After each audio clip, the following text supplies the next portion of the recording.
Story 14, Operation Europe, Part 1.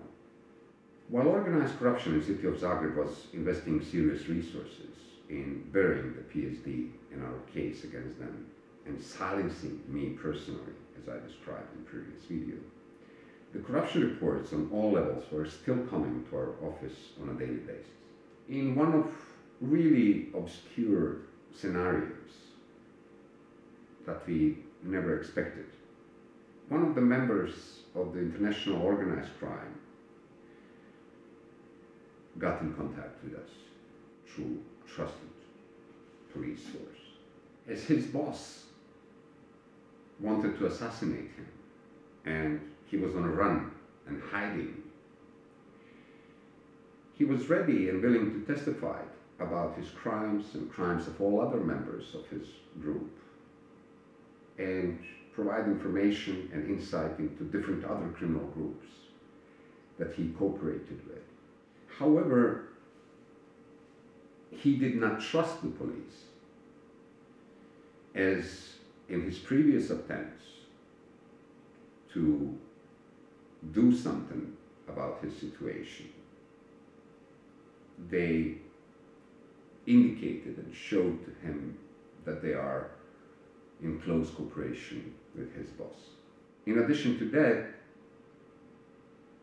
in several situations, he himself, in the name and representing his boss, was the one transporting the money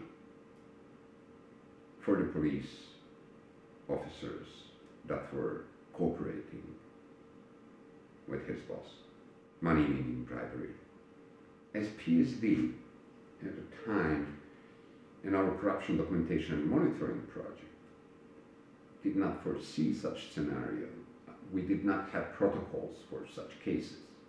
So we got in touch with the Specialized Prosecution Office for Suppression of Corruption and Organized Crime, USKOK, and asked for advice.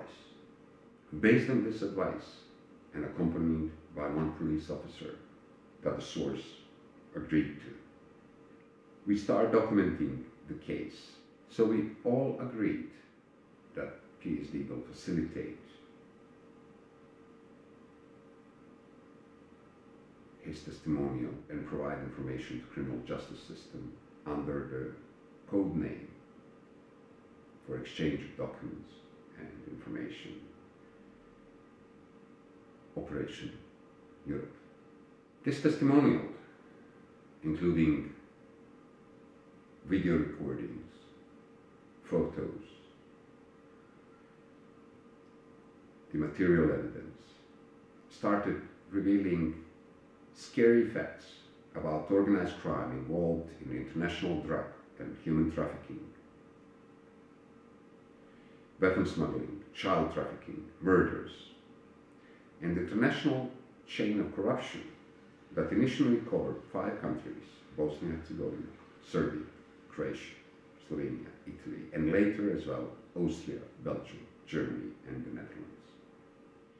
It became clear to us from the case that Western Balkan organized crime and the groups that we get information on play a crucial role in international illegal migrants transportation, human trafficking for purpose of sexual exploitation, explosives and weapons smuggling, forging the travel documents, and drug trafficking, mostly heroin, cocaine, and weed. As this video shows, source revealed it all: the boarding crossing places, safe houses for harboring illegal migrants and criminals on the run from the law, drug storing houses, places where forged documents were produced for the members of organized crime, and vehicles and means of transportation used in these criminal operations. Phone numbers of the members of criminal organizations were provided, as well as the names, and locations of the police officers and members of diplomatic services in Western Europe that were as well, one way or another, involved in this criminal chain. At the time, one of the peculiar testimonials of the source was the one related to assassination of the Serbian Prime Minister Zoran Đinđić in early 2003. The source's testimonial suggested that different criminal organizations in Bosnia, Croatia, and Serbia, in most cases without knowing the target, participated in preparation of the assassination of Prime Minister Zoran Đinđić. But knowingly, after the assassination, they were assisting the Serbian criminals in escaping the justice in Serbia. One of the questions that I asked out of curiosity was to what extent Operation Sablja, conducted immediately in the aftermath of the Prime Minister Đinđić assassination, that led to arrest of approximately 12,000 people in Serbia, affected the operation of criminal group that source was involved in.